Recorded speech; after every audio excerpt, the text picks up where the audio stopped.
Hey guys, I'm Julia from This Model Eats a Lot and welcome to episode 3 of the Michelin Star Month. The restaurant is called Steirereck. It's actually voted number 10 in the world. As soon as I walked in, I was just blown away because there's a huge gold wall filled with alcohol and I was actually looking at it wondering how long it would take me to get through it.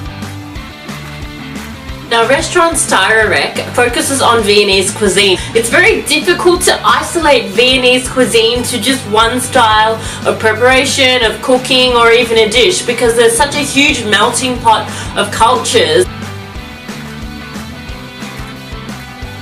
One thing, guys, I do are the set menus because they are a lot more affordable than ordering a la carte. You actually get more bang for your buck if you order the set menu. In between each course, you are given so many little bonuses. Popcorn for you, flavoured popcorn. Oh, how cute. With a young corn with crisp polenta. So this isn't even part of the menu, is it? No. So the first dish I had was wild boar's head cured in aspic with cloves, cinnamon and Tasmanian mountain pepper. The celery was marinated with braised pineapple and mustard oil. There was pineapple mustard on there and the purple haze carrots were marinated with fermented carrot juice. There was a purple haze juice and that was jellied and fermented and then glazed over the TARDIVO radicchio, which was then paired with GALANGAL and BOUVIER balsamic vinegar. And in addition to all of that, there was crunchy buckwheat on the side. The interesting thing about fermented purple haze carrot is that they're anaerobically fermented with salt and lactic acid. The second dish I had was the pearlfish. And inside the roasted fish stomach was a sweet potato cream. There was also a honeydew melon which has been marinated with lemon and citrus leaf oil, confit sweet potatoes, preserved tomato peppers, white onions braised with lardo, and then you had the green almonds on top. The sauce that was on top, which I absolutely loved, was comprised of lardo with the watercress oil. Now, pearlfish is a very, very rare fish. It's gotten a little bit of notoriety for living in sea cucumbers, and because they exist in only 5 lakes, only a certain number of licensed fishermen are allowed to catch them.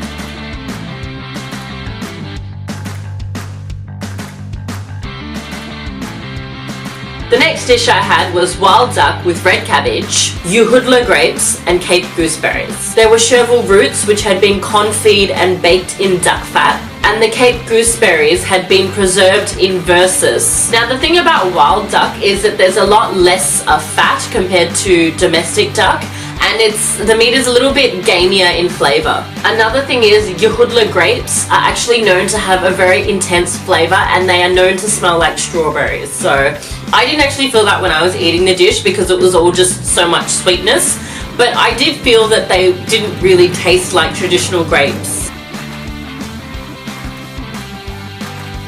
Now also one thing I find in a lot of Michelin star restaurants is there's a lot of veal on there, and I personally choose not to eat veal. That's the boundary that I draw, but I was happy that there were a lot of other options available to me. Now I know that, you know, going for duck isn't that exciting and going for pearlfish isn't that exciting, but I just wanted to stay within my personal confines of my beliefs with eating certain animals. So, and honestly, what I tasted was just simple dishes executed beautifully. So I wasn't looking for dishes that really reinvented the wheel, and these 2 dishes that I tried really didn't, to be honest, but it was just something that was done so perfectly and with a little bit of a twist. You know, the pearlfish had the green almonds in there, the wild duck had the UHUDLA grapes in there. It was kind of going outside of the box, but within still the safe confines of the dishes. Now, desserts.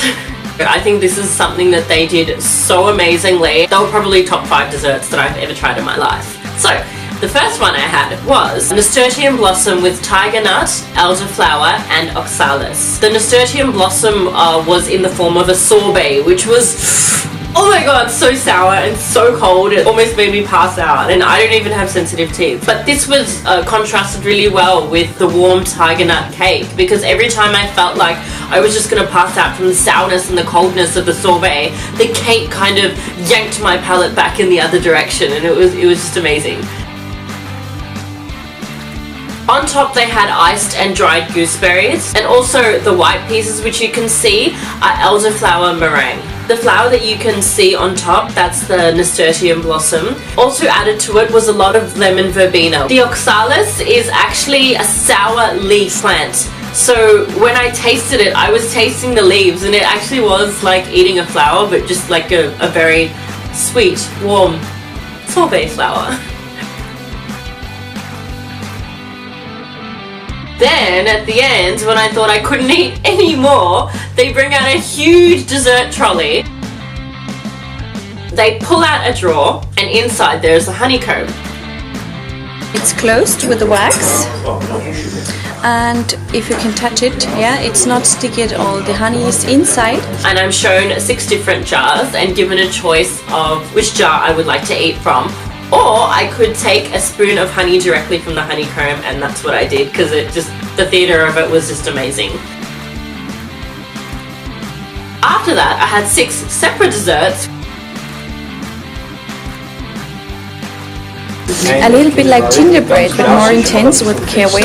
On top you have honey from Schüttau, a special region on the Danube. On the side we have a homemade Turkish delight, or Turkish honey. It's with lavender and sunflower seeds. With the pink powder, it's hibiscus sugar on a nashi pear. The nashi pear is infused with cider and some spruce tip syrup.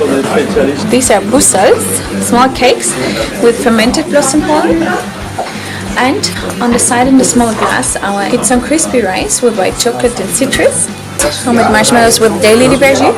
Then we have here, in Austria called Schaumrolle, a cream pastry. And the foam is with the citrus honey from Schüttau. Can I just say, I'm not someone who likes honey. She was explaining it to me, and in my head I was like, oh god, how do I tell her that I don't eat honey?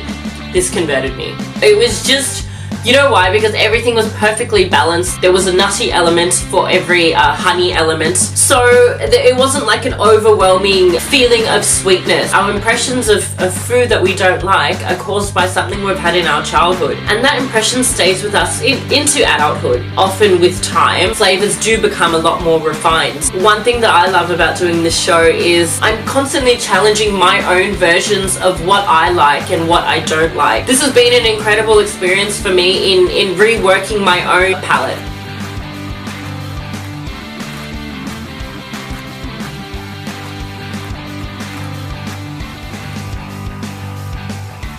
Well, that was it. Top 10 restaurant. Boom. Done. Thank you so much, Steirereck, for being an amazing host and for really taking me on this dining journey with you. I feel so privileged and so honoured to have been able to eat at your restaurants. Tell me if there has ever been a dish which has changed your perception of an ingredient forever. For me, obviously this was definitely honey, and I just feel liberated now because I don't have to run away from it anymore.